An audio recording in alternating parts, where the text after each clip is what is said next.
તો આપે જોયું કે અત્યારે મેઘ તાંડવ દક્ષિણમાં જોરદાર છે, પરંતુ આગામી દિવસોમાં આ વરસાદ કેવો, કયા જિલ્લામાં કેટલો રહેવાનો છે, આગાહીની વાત કરીએ બિગ વોલ પર ગ્રાફિક્સના માધ્યમથી આપ સમજીશું કે હવે આ વરસાદનું કયા પ્રકારનું અલર્ટ આપવામાં આવ્યું છે। સૌથી પહેલા આપ જુઓ કે દક્ષિણ ગુજરાત અને સૌરાષ્ટ્રની વાત કરવામાં આવે તો રેડ એલર્ટ આપી દેવામાં આવ્યું છે। 3 જુલાઈની વાત કરવામાં આવે, આજની વાત છે, અમરેલી, ભાવનગર, સુરત, નવસારી અને વલસાડ આ તમામ જિલ્લા કે જ્યાં રેડ એલર્ટ આપવામાં આવ્યું છે, એટલે કે આ તમામ જે સ્થિતિ છે તે વિકટ બની શકે છે। આ મેપના માધ્યમથી પણ આપ જોઈ શકો છો કેવી સ્થિતિ છે। હવે 3 જુલાઈએ રેડ એલર્ટ છે, 3 જુલાઈએ ક્યાં ક્યાં ઓરેન્જ એલર્ટ આપવામાં આવ્યું છે તે પણ જુઓ કે જ્યાં પોરબંદર છે, જૂનાગઢ છે, ગીર સોમનાથ, ભરૂચ, નર્મદા, તાપી, ડાંગ ઝોન વાઇઝ વાત કરવામાં આવે તો ક્યાંક ને ક્યાંક દક્ષિણથી ઉપર જતા મધ્ય ગુજરાતની વાત અને સૌરાષ્ટ્રમાં પણ દરિયાકાંઠાનો જે વિસ્તાર છે કે ત્યાં ઓરેન્જ એલર્ટ આપવામાં આવ્યું છે। હાઈ ટાઇડની પણ સ્થિતિ હાલ સર્જાતી જોવા મળી રહી હોય અને 5 સિસ્ટમ જ્યારે સક્રિય હોય ત્યારે આવી જ સ્થિતિ સર્જાય તે વાત નવી નથી રહી। હવે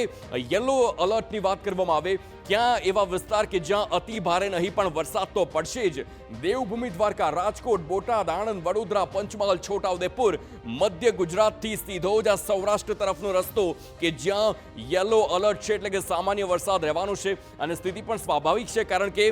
દક્ષિણમાં રેડ એલર્ટ હોય, આખો વિસ્તાર કે જ્યાં ઓરેન્જ એલર્ટ હોય તો વરસાદ પડે અને યલો એલર્ટ હોય એટલે કે સામાન્ય વરસાદ પડે અલગ અલગ વિસ્તારમાં, તે વાત અહીં સામાન્ય અને સીધી જ જોવા મળી રહી છે। એટલે કે વિવિધ વિસ્તારોમાં આવી જ સ્થિતિ હોય અને તેના દ્રશ્યો પણ હવે ધીમે ધીમે અલગ અલગ જિલ્લા અને તાલુકાઓમાં પણ સામે આવવાની શરૂઆત થઈ ગઈ છે।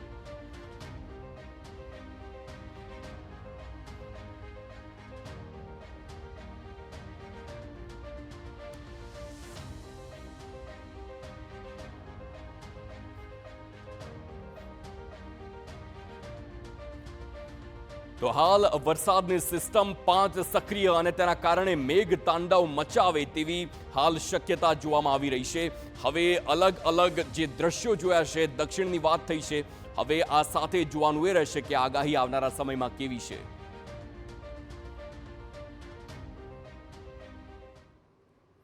તો જોવાનું એ રહેશે કે આખરે જ્યારે વરસાદ પડવાનો છે ત્યારે કયા વિસ્તારમાં કેટલી સ્થિતિ છે તે જોવાનું સૌથી અગત્યનું રહેતું હોય છે, અને એટલા માટે જ મેપના માધ્યમથી એ પણ સમજવાનો પ્રયાસ કરીએ કે જ્યારે આજની વાત થઈ રહી છે, 3 તારીખની વાત થઈ રહી છે, તો સૌથી વધારે વરસાદ કયા વિસ્તારમાં છે સ્પષ્ટ હાઇલાઇટ કરવામાં આવ્યું છે। આ બિગ વોલ પર જુઓ કે જ્યાં દક્ષિણનો મુંબઈથી લઈને આગળ જતો આખું જે વિસ્તાર છે ત્યાં સૌથી વધારે આગાહી છે। આવતીકાલની વાત છે, 4 તારીખની વાત, કે જે સિસ્ટમ અહીં સક્રિય થતી હોય અને સિસ્ટમ સક્રિય થવાના કારણે આખો વિસ્તાર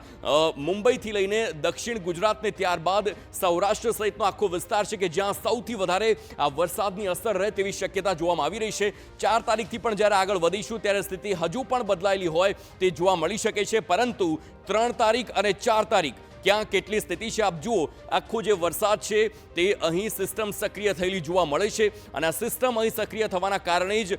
નાસિક છે, દમણ છે, સુરત છે, આ સાથે જ મધ્ય ગુજરાત સાથે થઈને આખો ભાવનગર સહિત વેરાવળ સુધી તેની અસર જોવા મળે તેવી પૂરેપૂરી શક્યતા અહીં જોવા મળી રહી છે, કારણ કે સ્થિતિ સક્રિય હોય, 5 સિસ્ટમ એક સાથે જ એક્ટિવ હોય અને તેની અસર આ મેપ પર સીધી જ જોવા મળી રહી છે। તે દ્રશ્યો જ આ વાતનો પુરાવો અને સાથે જ આ આગાહી પણ એટલી જ સાચી।